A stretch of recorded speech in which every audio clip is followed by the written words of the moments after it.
rituel universel de l'islam. Qu'est-ce qu'une initiation? Qui a une idée. Là, je parle des gens normalement déjà initiés. Qui a une idée sur l'initiation? Qu'est-ce que c'est l'initiation? Alors, vous avez des versets coraniques, on va revenir sur les commentaires, sur ce signe coranique. Qu'est-ce que c'est l'initiation? L'initiation, c'est de marcher sur la voie avec un maître spirituel, déjà d'une, donc faire un pacte. Suivre un maître. C'est un protocole, un protocole d'élévation, avec comment on appelle ça? Avec l'étude déjà, enfin, la pratique, une pratique spirituelle déjà, une application de la science, Voilà. Pour les autres, par exemple.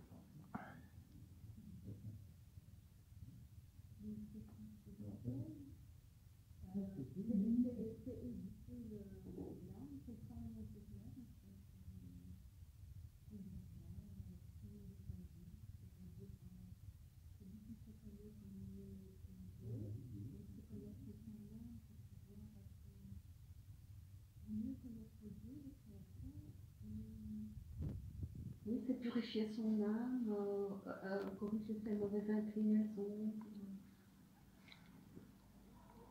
Très bien, oui. À travers un maître, quelqu'un qui a une réalisation, quelqu'un qui est arrivé à un accomplissement, une réalisation, à haut degré, et donc c'est quelqu'un qui va nous accompagner à faire ce travail intérieur qui va se faire tout au long de sa vie jusqu'à la réalisation totale. Badia, peut-être avant, qu'est-ce que tu en penses, Jonathan? Qu'est-ce que l'initiation? Tu rejoins? Oui, je rejoins ton idée aussi de... Je crois qu'au point de vue sémantique, c'est le fait de débuter quelque chose, initial. Oui.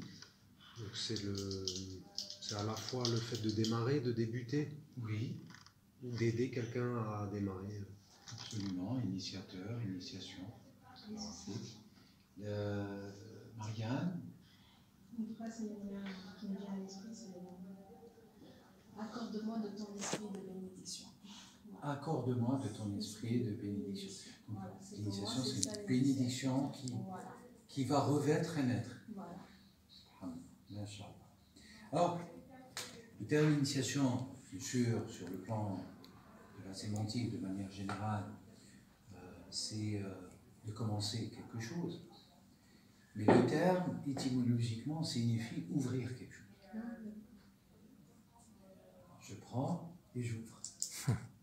Nous avons plusieurs clés, plusieurs serrures dans notre être.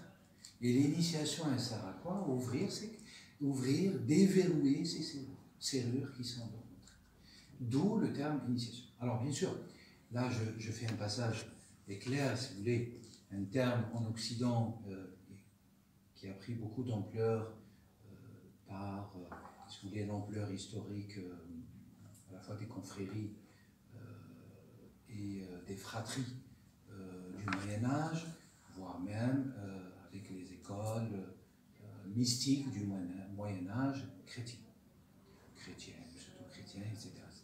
Pas nommer Donc c'est un terme qui a eu son apogée, si vous voulez, en Occident, au Moyen-Âge. Alors, qu'en est-il des musulmans? Enfin, je ne sais pas si on peut les appeler les Arabes. Les Arabes, c'est une race. Je ne sais pas s'ils sont musulmans ou pas. Ça ne nous concerne pas. C'est des couilles entre eux.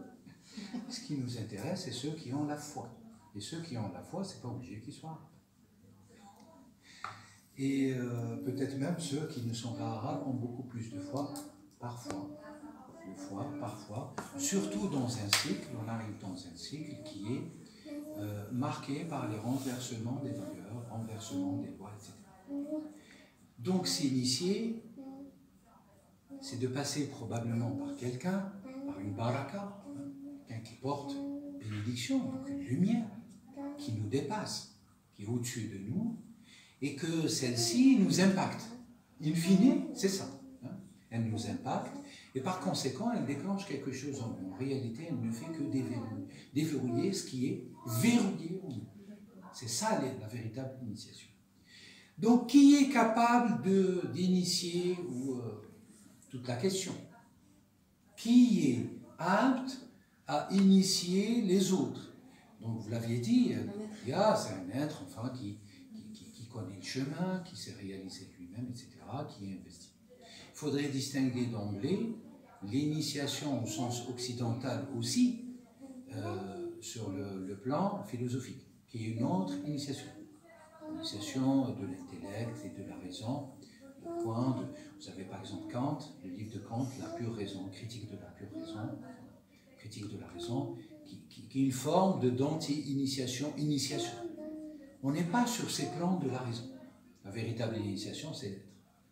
Malheureusement, bonne partie des philosophes ne parlent pas de l'être, et même le terme être ne signifie pas notre être. Âme, corps, esprit, faculté, pouvoir.